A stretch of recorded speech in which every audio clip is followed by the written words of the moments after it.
अस्सलाम वालेकुम। उम्मीद है तमाम लोग खैरियत से होंगे। आज हमने जो हिपैटो बिलियरी सिस्टम को डिस्कस करना है, या फिर इसका दूसरा नाम लीवर फंक्शन टेस्ट, या उससे लीवर से रिलेटेड और बिलियरी ट्रैक्ट से रिलेटेड जो भी डिसऑर्डर हैं उनके अंदर क्या क्या इश्यूज आते हैं वो, और उनके जो MCQs हैं उनको हम डिस्कस करेंगे और कोशिश करेंगे कुछ आसानी हम कर सकें। अल्हम्दुलिल्लाहि रब्बिल आलमीन वस्सलातु वस्सलामु अला सय्यिदिल मुरसलीन। औज़ु बिल्लाहि मिनश शैतानिर रजीम। बिस्मिल्लाहिर रहमानिर रहीम। अल्लाह के आखिरी नबी रहमत आलम नूर मुजस्सम सल्लल्लाहु तआला अलैहि वसल्लम का फरमान मुअज़्ज़म है, तुम अपनी मजलिसों को मुझ पर दरूद पाक पढ़कर रास्ता करो कि तुम्हारा दरूद पाक पढ़ना क़यामत के रोज़ तुम्हारे लिए नूर होगा। अल्लाह के आखिरी नबी नबी मुकर्रम नूर मुजस्सम सल्लल्लाहु तआला अलैहि वसल्लम का फरमान मुअज़्ज़म है कि मोमिन को जो भी मुसीबत पहुंचती है, यहाँ तक कि कांटा भी चुभता है, तो उसके बदले उसके गुनाह मिटा दिए जाते हैं। सही मुस्लिम की हदीस है, हदीस नंबर 6565 है। चलें जी, हम ये यहाँ से शुरू करते हैं। देखिए, दो तरह के चीज़ें हैं कि ना, वो देखें ये कि कौन सा एक ऐसा इनमें से इन्वेस्टिगेशन है जो कि एक्यूट मैयर है ऑफ हिपैटिक सिंथेटिक फंक्शन। ठीक है, इसके अंदर जो एल्ब्यूमिन है ना, ये 21 डेज़ के इसका होता है, और ग्लोबुलिन्स का 2 to 3 वीक्स होता है। जो क्लोटिंग फैक्टर है ना, ये इनमें सबसे ज़्यादा एक्यूट मैयर हमें बताता है। शॉर्ट लाइफ स्पैन होता है, इनकी हाफ लाइफ कम होती है। और सीरम बिलिरुबिन का भी इंटरमीडिएट दिन होता है। और अगला सवाल है कि जॉन्डिस क्या है? इंक्रीज इन बिलिरुबिन लेवल, वो हम जॉन्डिस कहते हैं, जो कि सिर्फ 10 दिन तक रहा है, और उसके अंदर ज़्यादातर इनडायरेक्ट बिलिरुबिन है। ठीक है, एक तो वो 10 दिन तक रहा है और उसके अंदर है भी इनडायरेक्ट बिलिरुबिन। तो उसके अंदर आपको ये पता होना चाहिए कि बॉडी के अंदर एक चीज़ होती है फिजियोलॉजिकल जॉन्डिस। वो क्या होती है? बॉडी के अंदर 24 घंटे के बाद डेवलप होती है, ऑलमोस्ट 24 आवर्स के बाद, और उसके अंदर ज़्यादातर इनडायरेक्ट बिलिरुबिन होता है, क्योंकि बॉडी कॉन्जुगेशन नहीं कर पा रही होती न्यू बॉर्न के अंदर, और ये 14 डे से पहले ख़त्म हो जाता है। Isolated elevation of unconjugated bilirubin, unconjugated bilirubin है तो वो किस में देखा जाता है? आपको पता है हीमोलिटिक डिसऑर्डर में बहुत ज़्यादा RBC ब्रेक होते हैं, तो उनमें भी अनकॉन्जुगेशन पूरी नहीं हो पाती। अच्छा, एक चीज़ मैंने आपको एब्रीवेशन बताया था, GCU, government college university Lahore के अंदर है। G से गिलबर्ट सिंड्रोम, C से क्रिगल-नजार, और U से अनकॉन्जुगेटेड। तो ये तीनों चीज़ें क्या शो कर रही हैं कि आइसोलेटेड राइज आता है इनके अंदर बिलिरुबिन का। सीरम एल्ब्यूमिन कौन बनाता है? आपको पता है कि ये लीवर हमारा बहुत सी प्रोटीन बनाता है, उनके अंदर एक एल्ब्यूमिन भी है। और हमने देखा था कि इसकी ये हमारा इंटरमीडिएट लाइफ स्पैन को भी बताता है एल्ब्यूमिन के लीवर की हेल्थ को। अगर हमारा क्रोनिक डैमेज हो रहा होता है लीवर का, तब हमारा एल्ब्यूमिन लेवल कम हो रहा होता है। CRP एक प्रोटीन है जो कि हमारा इन्फ्लेमेशन के अंदर रेज हो जाती है, वो भी हमारा लीवर बनाता है। इसी तरह जो हमारा एक्यूट मैयर था, जो कि हमारे क्लोटिंग फैक्टर थे, जिसको हम PT से मैयर करते हैं, ये भी हमारा लीवर बना रहा होता है। ये इसलिए एक्यूट मैयर है कि यही बना रहा होता है। जब लीवर को एक्यूट हेपेटाइटिस हो जाएगा तो वो ये होता है।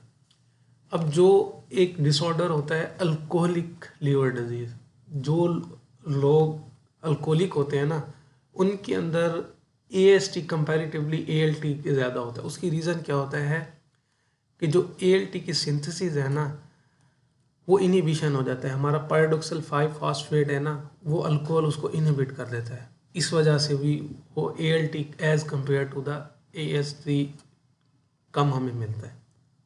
इसकी रीजनिंग मैंने लिखी हुई है, यही है, पैराडॉक्सिल 5 फॉस्फेट होगा जिसको हम विटामिन B6 भी कहते हैं, तो उसकी वजह से होता है। अब वो कहता है इनमें से ऐसा कौन सा लीवर काम करता है, लेकिन वो उसके असल फंक्शन नहीं है। देखें, सीरम बिलिरुबिन बनाना ये इसका एक्सक्रीटरी रोल है, मतलब इसको हम रेड से कर देते हैं, ये एक्सक्रीटरी फंक्शन है उसका। अच्छा, एल्ब्यूमिन ये प्रोटीन है, हम पीछे एमसीक्यूज, प्रोथ्रोम्बिन मतलब क्लोटिंग फैक्टर जो होते हैं ना, वो पीटी जो हम शो, ये भी हमारा काम है। लेकिन इनके अंदर जो सीरम अमाइनो ट्रांसफरेज है ना, these are enzyme AST ALT जो कि लीवर के फंक्शन को कराने में हेल्प करते हैं, एज सच ये उसके फंक्शन को ज़ाहिर नहीं करते, तो इसीलिए इसका जवाब यही है। वो कहता है जो बिलिरुबिन हमारे यूरिन के अंदर, हमारे पेशाब के अंदर, जो यूरिन के अंदर हमें बिलिरुबिन मिलता है, वो यूरोबिलिरुबिन कौन सा होता है, वो हमारे पास जो कंजुगेट हो जाता है ना, जिसकी कंजुगेशन होती है सिर्फ यूरिन में, वही आता है। क्योंकि जो अनकॉन्जुगेटेड है, अनकॉन्जुगेटेड क्या होता है, ये लिपिड सोल्यूबल होता है, और कॉन्जुगेटेड वाटर सोल्यूबल होता है। वो कहता है एक ऐसा सिंगल बेस्ट टेस्ट हमें बताएं इनमें से जो कि हमें, ये भी एक्यूट का है, वही क्लॉटिंग फैक्टर, या इधर पीटी भी आ सकता है। अगर ऑप्शन में प्रोथ्रोम्बिन टाइम पीटी लिखा हो तब भी ये जवाब ठीक होगा, क्योंकि क्लॉटिंग फैक्टर उसी से हमारे डिनोट होते हैं, पीटी या एपीटीटी। पीटी ज़्यादा रोल है इसके अंदर हमारे लीवर के साथ। अच्छा, इनमें से कौन से इंजाइम हैं जो कि कोलिस्टेसिस गाल ब्लैडर की इन्फ्लेमेशन के अंदर, ठीक है, हमारा जो लीवर है, ठीक है, यहाँ पर एक गाल ब्लैडर पड़ा होता है, जब उसकी इन्फ्लेमेशन हो जाती है, उसके अंदर स्टोन्स वगैरह आ जाते हैं, तो 3 तरह के इंजाइम होते हैं, ALP 5 न्यूक्लियोटाइडेज और GGT। ये तीनों रेज्ड हो जाते हैं जब हमारा ये गाल ब्लैडर का इशू होता है, तो इसका जवाब यही है। और इनमें से ये स्पेसिफिक है कि जब भी हमारा ये 3 का मसला होगा ना, तो आपने गाल ब्लैडर को देखना है कि उसका कोई इशू तो नहीं है। कहते हैं बहुत से जो बच्चे, नौज़ायदा बच्चे होते हैं, जो न्यू बॉर्न होते हैं, उनके अंदर अनकॉन्जुगेटेड बिलिरुबिन डेवलप होता है, ये हमने पढ़ा था। लेकिन वो ज़्यादातर किन दिनों में होता है, लेकिन 24 घंटे के बाद 2 से लेकर 5वें दिन के दरमियान उसकी रेशो ज़्यादा होती है, फिर आहिस्ता आहिस्ता कम होना शुरू हो जाती है। अगर ग्रेटर देन 14 डेज हो जाए तो उसको हम पैथोलॉजिकल जॉन्डिस कहते हैं, ठीक है। 14 दिन से कम वाला फिजियोलॉजिकल होगा, उसके बाद पैथोलॉजिकल हो जाएगा। वो कहता है AST और ALT रेशो, इसको हम डी राइटस रेशो बोलते हैं, ठीक है, जो कि नॉर्मली क्या होती है,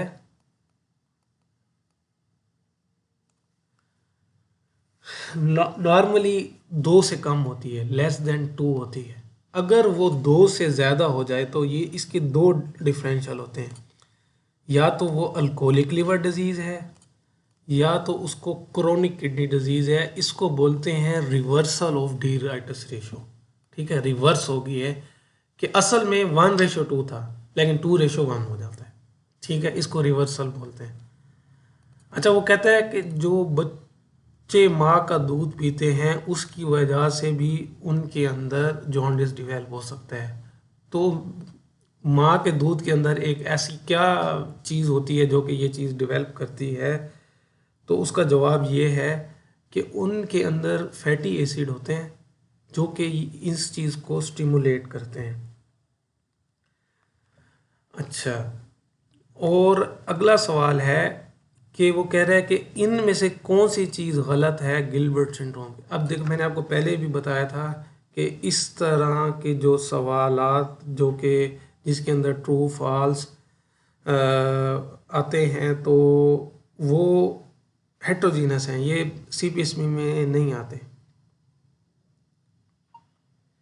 तो लेकिन हमने इनको इसलिए करना है क्योंकि ये हमें वो देता है, फ़ायदा देता है, हमारी चीज़ें सही हो जाती हैं। देखें, हमने एक ऊपर पढ़ा था GCU, government college university Gilbert Crigler Najjar unconjugated, ठीक है। तो गिलबर्ट किस में था? अनकॉन्जुगेटेड में था। अब इसका जैसे ही हमने फर्स्ट ऑप्शन चेक किया, कहाँ गया, हाँ, वो कह रहा है कि ये कॉन्जुगेटेड हाइपरबिलिरुबिनीमिया है, हालांकि ये बात नहीं है, ये अनकॉन्जुगेटेड है। तो पहली बात ही हमें मिल गई। तो बाकी चीज़ क्या शो करती हैं कि ये तीनों चीज़ें जो हमारा क्रिगलर नजार है ना उसकी ठीक है, ठीक है। तो उनको आपने यूज़ कर देख लीजिएगा। अच्छा, वो कहता है इनमें से कौन सी चीज़ें अनकॉन्जुगेटेड कॉन्जुगेटेड हाइपरबिलिरुबिनीमिया नहीं होती। अब आप इनमें से वो देखें कि जो कॉन्जुगेशन जिनके अंदर कॉन्जुगेशन का रोल नहीं है। देखें, एक लफ्ज़ होता है, एक प्रोसीजर होता है आई के अंदर DCR, ठीक है, जिसके अंदर वो हमारा जो टीयर डक्ट है ना वो हो जाती है, टेक्रोसिस्टोरेनास्टमी, इस तरह का कुछ लफ्ज़ है। D से ड्यूबन जॉनसन, C से क्रिगलर नजार, सॉरी क्रिगलर नजार नहीं, सॉरी क्रिगलर नजार तो अनकॉन्जुगेटेड में था। C से कॉन्जुगेटेड और R से रोटर। अब ये दोनों तो हैं कॉन्जुगेटेड के। अब ये जो क्रिगलर नजार है ना, ये हमने पढ़ा था GCU, तो ये है अनकॉन्जुगेटेड का, इसलिए ये ऑप्शन होगा। अच्छा, बिनाइन रिकरेंट इंटरहिपैटिक कोलिस्टेसिस के अंदर देखें, जो गॉल ब्लैडर की वजह से इश्यूज होते हैं ना, कॉन्जुगेशन हो रही होती है लेकिन डक्ट बंद होने की वजह से वो आगे एक्सक्रीट नहीं कर रहा होता, वो होता कॉन्जुगेटेड है। ये आपको थोड़ा सा कंसेप्ट होगा।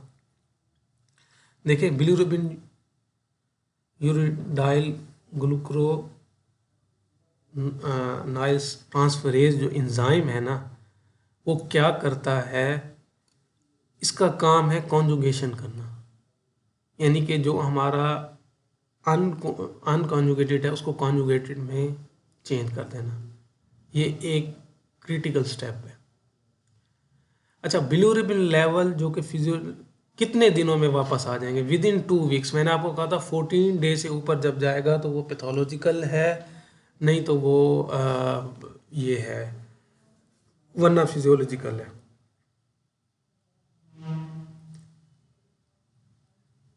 अच्छा, अगला सवाल,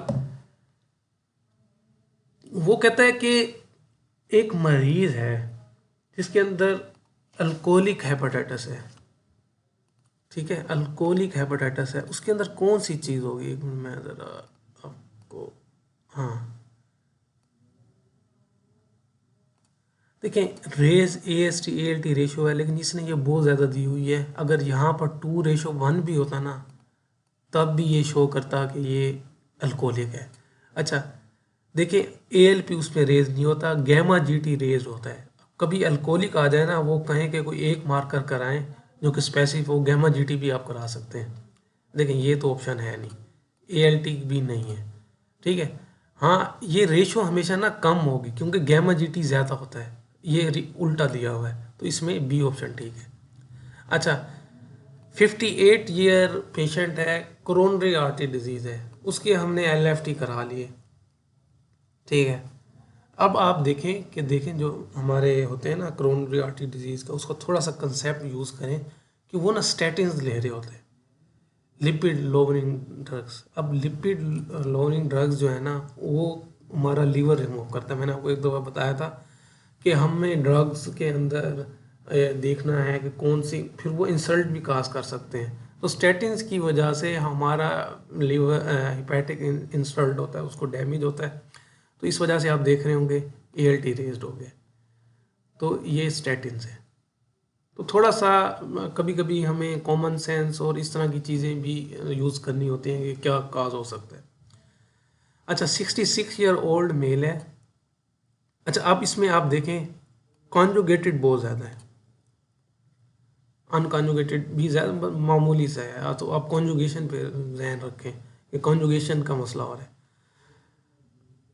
तो अब इसके अंदर आपका जहन क्या मानेगा कि जब मैंने आपको बताया था गॉल ब्लैडर का इशू होता है ना, कॉन्जुगेशन तो हो रही होती है लेकिन क्या हो रहा था, वो आगे नहीं जा पा रहा होता, तो वो ऑब्स्ट्रक्टिव लिवर डिजीज़ है। ठीक है। अच्छा, प्राइमरी स्क्लेरोसिंग कोलिंजाइटिस इसलिए भी हम नहीं कह सकते, देखें इसके अंदर ऑटोइम्यून डिसऑर्डर है, हमें ऑटोइम्यून प्रोफाइल का कोई भी वो नहीं दिया हुआ। ठीक है। अच्छा, कोलिस्टेटिक लीवर डिजीज़ देखें कि दोनों फैक्ट नहीं है, सिर्फ एएलटी माइल्डली रेज है, इतना ज़्यादा रेज नहीं है। और वायरल हेपेटाइटिस क्यों नहीं होगा कि दो ये जो होगा ना हमारा, जो वायरल हेपेटाइटिस होंगे अक्यूट वाले, उनका ALT AST greater than 7 times होगा। ये तो ग्रेटर देन 2 टाइम भी नहीं है, तो ये ऑप्शन तो नहीं है। वो कहते हैं कौन सा लीवर फंक्शन टेस्ट शो करता है कि कोलिस्टेसिस है, इनमें एएलपी है। देखिए मैंने आपको कहा था 3 टेस्ट हैं जो कोलिस्टेसिस को शो करेंगे।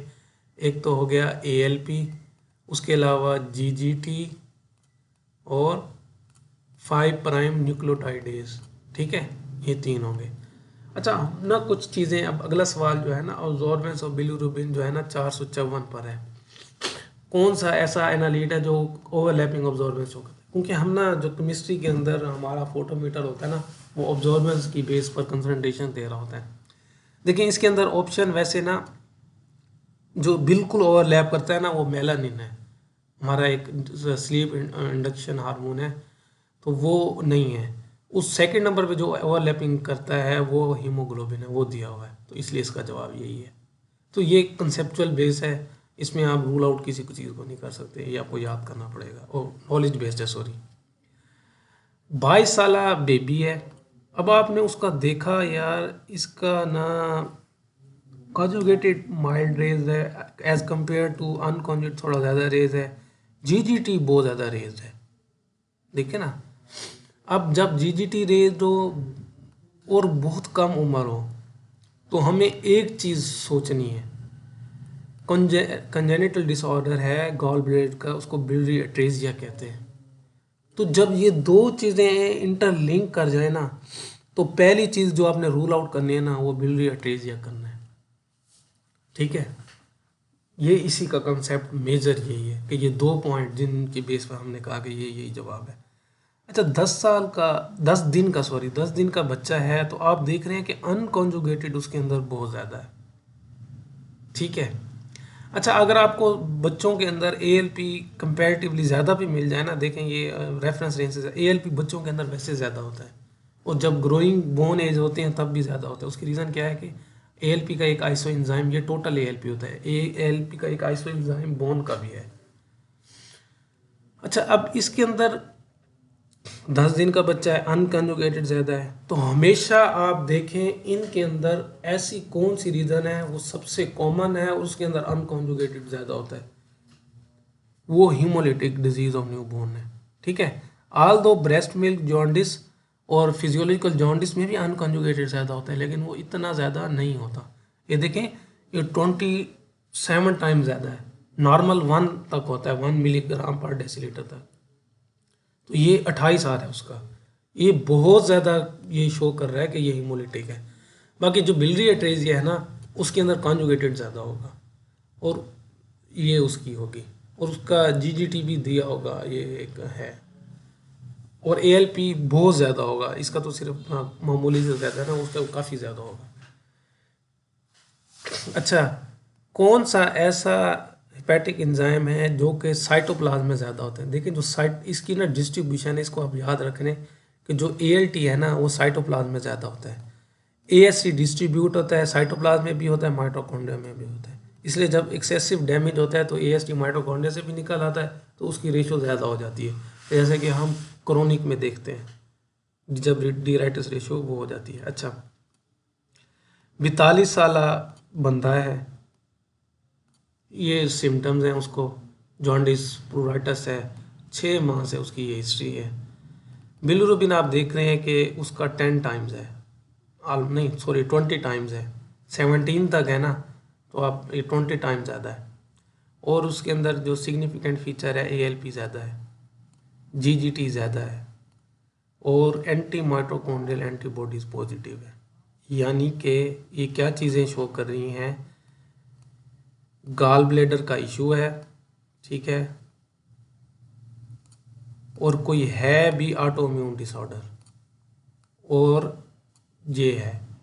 अब इनमें आप देखें, ये तो भाई ऑटोइम्यून नहीं है, ठीक है, ये भी ऑटोइम्यून नहीं है, ये भी ऑटोइम्यून नहीं है। अब ये दो ऑटोइम्यून रह गई हैं। इन दोनों के अंदर जो माइटोकॉन्ड्रियल एंटीबॉडीज़ होती हैं ना, वो पीबीसी में होती हैं, ठीक है। तो इस तरह आप ये डिफरेंशियल बना सकते हैं। अच्छा, 12 साल का बच्चा है, ठीक है, जॉन्डिस है, नॉन स्पेसिफिक एनोरेक्सिया, पेन वगैरह है, ठीक है, ऑटोइम्यून हेपेटाइटिस है। कौन सी लेबोरेटरी फाइंडिंग ना आपको कहेगी कि यार यही है फीचर।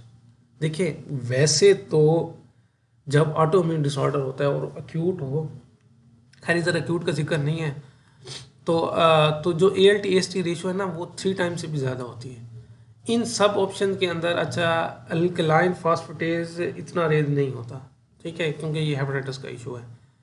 बिलिरुबिन भी रेज हो सकता है, लेकिन वो अब ये नहीं हमें पता कि ये अक्यूट है या क्रोनिक है। और प्रोथ्रोम्बिन टाइम भी अक्यूट और क्रोनिक डिसाइड करेगा कि रेज है या नहीं है।